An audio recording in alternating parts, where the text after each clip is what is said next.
Halo, saya Ariel Noah. Jangan lupa kalian subscribe channel ini ya. Channel Karam Kali Aja Seram. Jangan lupa juga kalian like, komen, dan share. Terima kasih ya. Bye-bye.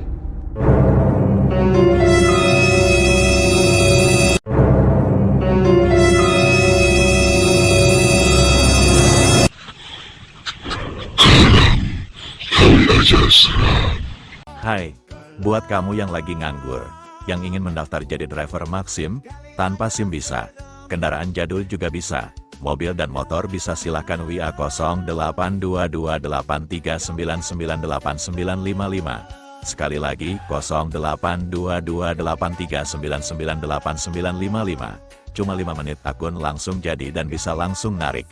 Admin hanya 50.000 aja. Bisa ke seluruh Indonesia. Ditunggu ya. Terima kasih.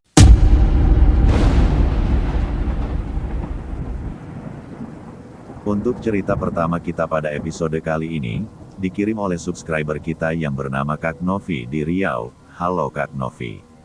Terima kasih sudah mengirim cerita horor ke channel Karam Kali Aja Seram. Malam itu, angin bertiup kencang di desa kecil yang sepi. Di ujung desa, berdiri sebuah gedung tua yang tampak angker dan tak terurus. Dindingnya yang penuh lumut dan retak membuat siapapun yang lewat akan merasakan hawa dingin. Itu dulunya dikenal sebagai sarang burung walet, tempat para petani setempat mengumpulkan sarang bernilai tinggi. Namun, sejak beberapa tahun terakhir, tak ada yang berani masuk. Konon, gedung itu menyimpan kengerian yang tak dapat dijelaskan. Aku dan 3 sahabat, Tony, Raka, dan Irma, penasaran dengan cerita seram yang beredar. Kami biasa mencari tempat-tempat angker untuk sekadar merasakan adrenalin. Tapi gedung walet ini berbeda. Bahkan warga desa melarang siapapun masuk saat malam. Tapi, rasa penasaran kami tak bisa dibendung. Dengan modal keberanian dan sedikit nekat, kami putuskan untuk menjajal tempat ini. Satu hal yang kami belum tahu. Malam itu akan menjadi malam yang tak akan pernah kami lupakan. Jangan lupa subscribe, like, dan komen ya. Simak sampai selesai. Markilai, mari kita mulai.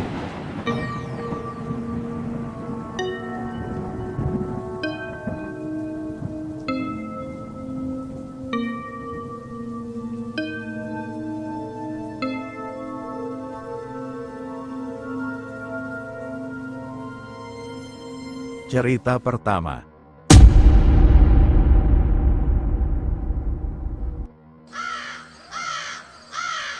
Sarang burung walet. Aku dan 3 teman, Tony, Raka, dan Irma, selalu tertarik dengan cerita-cerita seram. Kami sering mengunjungi tempat-tempat angker di kota untuk merasakan adrenalin. Namun, ketika mendengar tentang sebuah sarang burung walet yang angker di desa terpencil di ujung kota, rasa penasaran kami melonjak. Konon, tempat itu tidak hanya menjadi tempat burung walet bersarang tetapi juga tempat bersemayamnya roh-roh jahat. Pada malam Jumat Kliwon, kami berempat memutuskan untuk mengunjungi sarang burung walet itu. Lokasinya berada di sebuah gedung tua yang terletak di tengah hutan. Gedung tersebut sudah lama ditinggalkan dan terkenal sebagai tempat orang hilang secara misterius.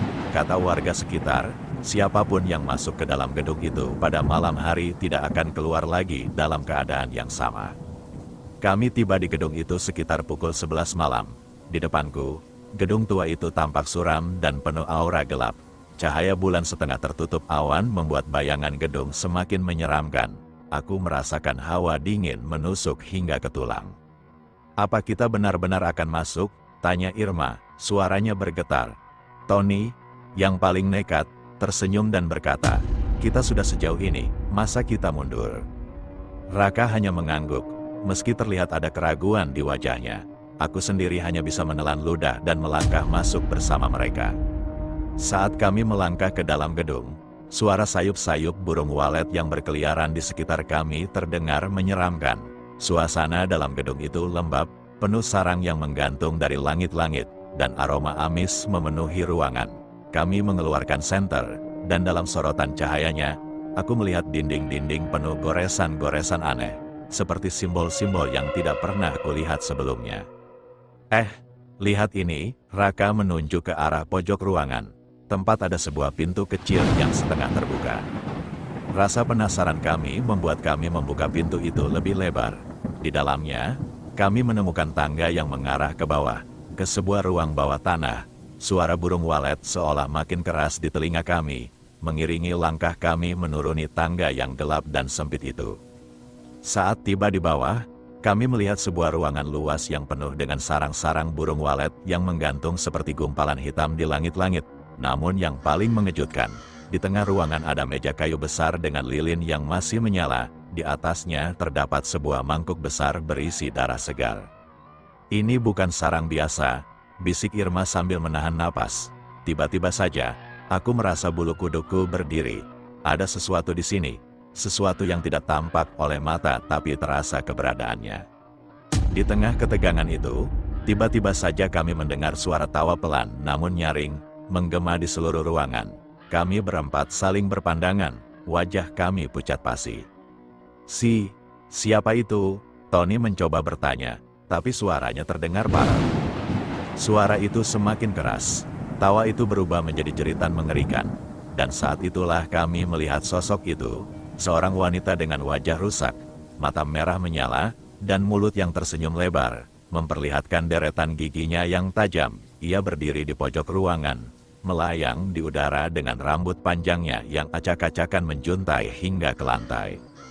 "Kalian datang untukku," suaranya serak dan dingin. Kami semua panik dan mulai berlari ke arah tangga, tapi langkah kami terhenti saat mendengar jeritan Irma. Kami menoleh, melihat Irma tersungkur di lantai, tubuhnya menggigil ketakutan. "Jangan tinggalkan aku," ia berteriak sambil menangis. Aku berusaha menariknya, namun tiba-tiba bayangan hitam itu muncul tepat di depanku, menghalangi jalan keluar kami. Sosok wanita itu menatapku dengan senyum menyeramkan. "Siapa yang mengundang kalian ke sini?" tanyanya sambil mendekat, suaranya terdengar seperti gemuruh petir. Aku mencoba menatap sosok itu, mencoba menjelaskan bahwa kami hanya anak-anak yang ingin tahu. Namun suaraku tertahan. Dalam hati aku mulai berdoa, berharap seseorang atau sesuatu akan menyelamatkan kami dari mimpi buruk ini.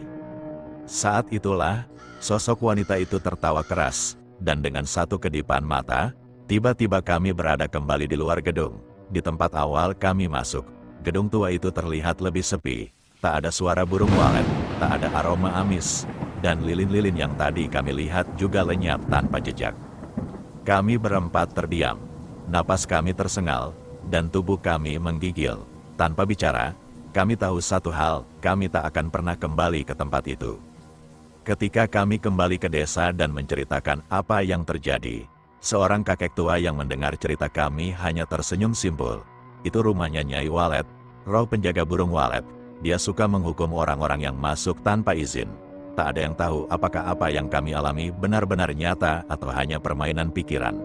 Tapi satu hal pasti, sejak malam itu, kami tidak lagi berani mengusik tempat-tempat angker. Cerita kedua.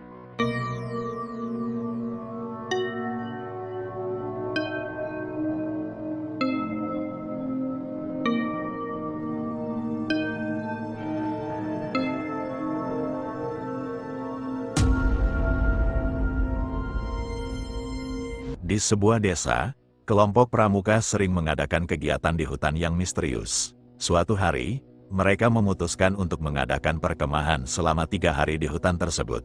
Tanpa mereka sadari, hutan itu menyimpan rahasia kelam yang siap menghantui setiap langkah mereka. Teror apakah yang akan mereka alami? Berhasilkah mereka melewati teror tersebut? Simak sampai habis ya. Jangan lupa subrek, like, dan komen. Dan buat kamu yang punya cerita horor, silakan wa aja 082283998955. Markijut, mari kita lanjut.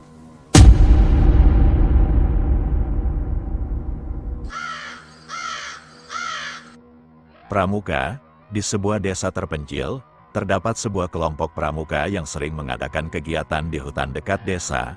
Suatu hari, mereka memutuskan untuk mengadakan perkemahan selama 3 hari di hutan tersebut. Mereka berangkat dengan semangat, membawa perlengkapan dan persediaan yang cukup.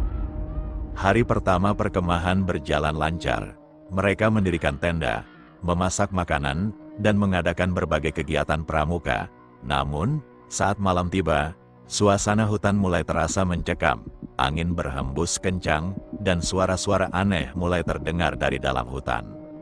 Malam itu, salah satu anggota pramuka, Rina, merasa ada yang mengawasinya. Dia melihat bayangan samar di antara pepohonan.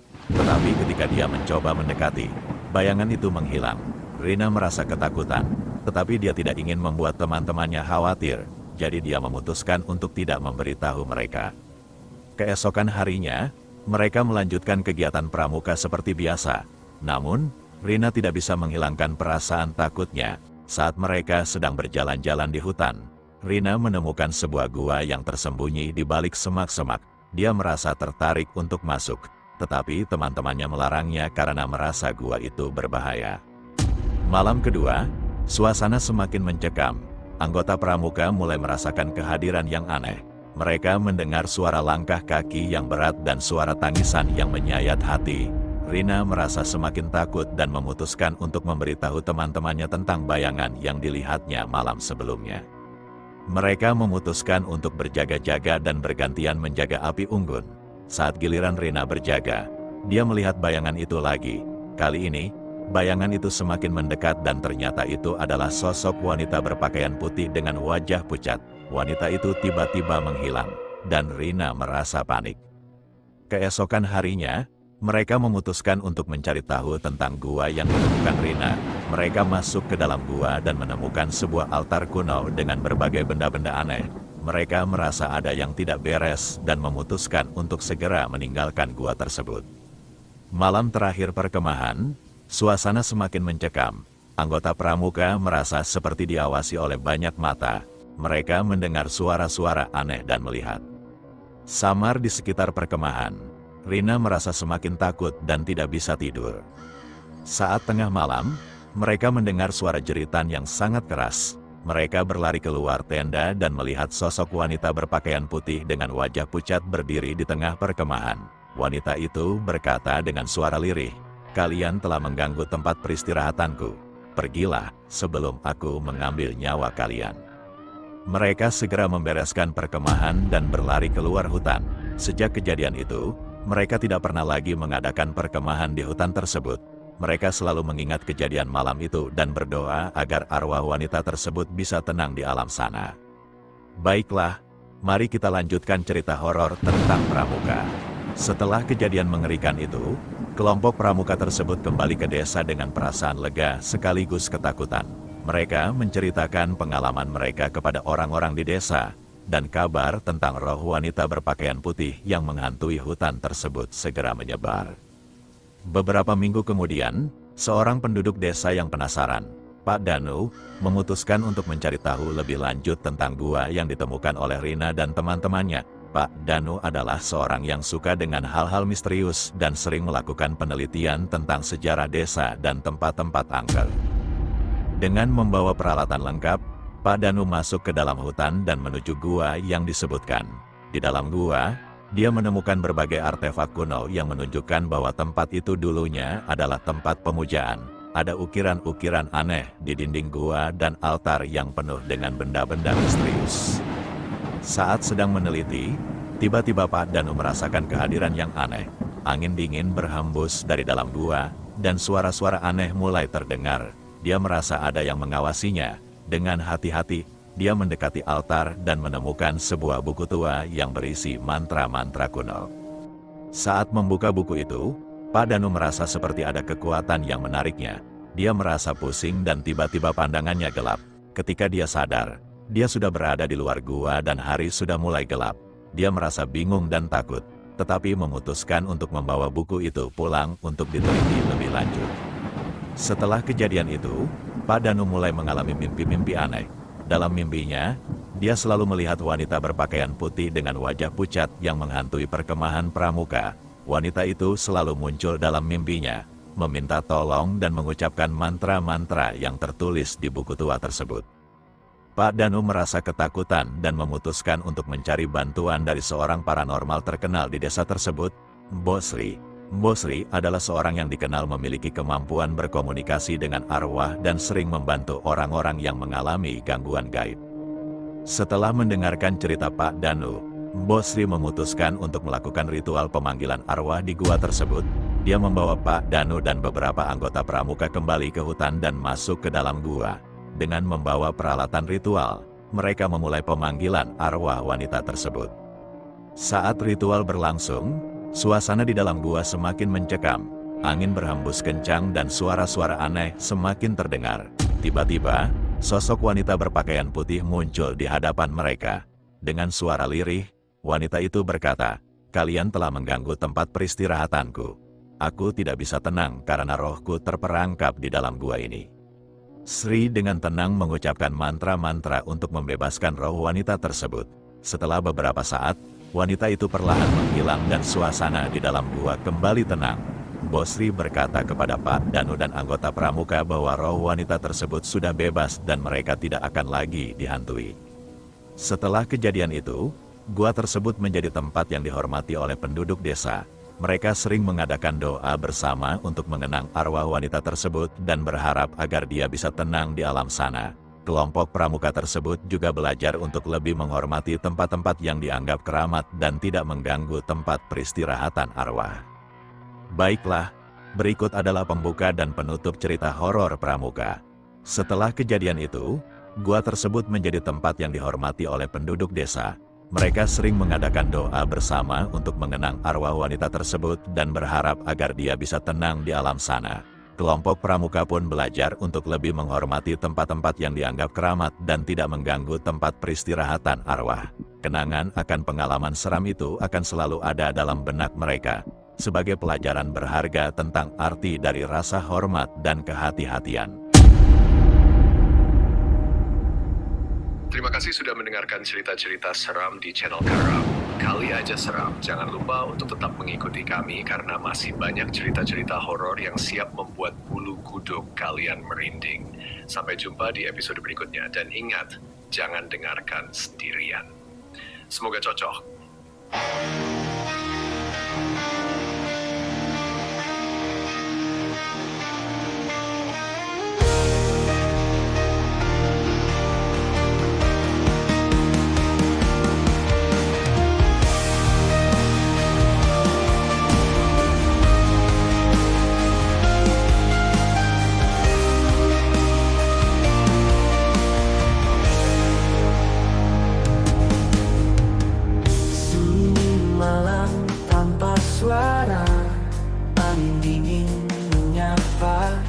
Dari balik jendela kusam, bayangan hitam melintas. Hantu di dalam mimpi mengintai tanpa henti. Malam ini aku tak sendiri, ada dia bayangan sepi. Ketika bulan sembunyi dalam gelap, ku tak bisa lari. Langkah berat menghantui di lorong sunyi yang tak bertepi. Hantu di dalam mimpi mengintai tanpa henti. Malam ini aku tak sendiri, ada dia bayangan sepi.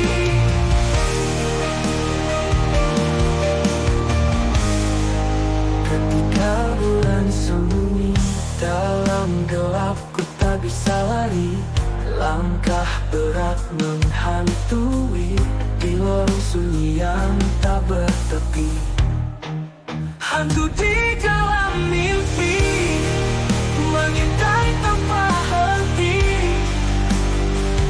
Malam ini aku tak sendiri, ada dia bayangan sepi.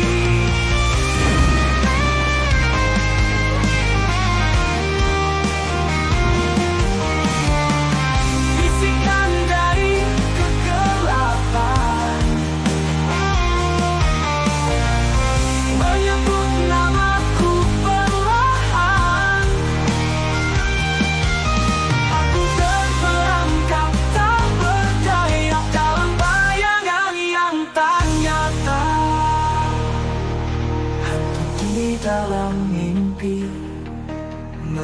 sampai tanpa henti. Malam ini aku tak sendiri, ada dia bayangan sepi. Sunyi kembali melingkup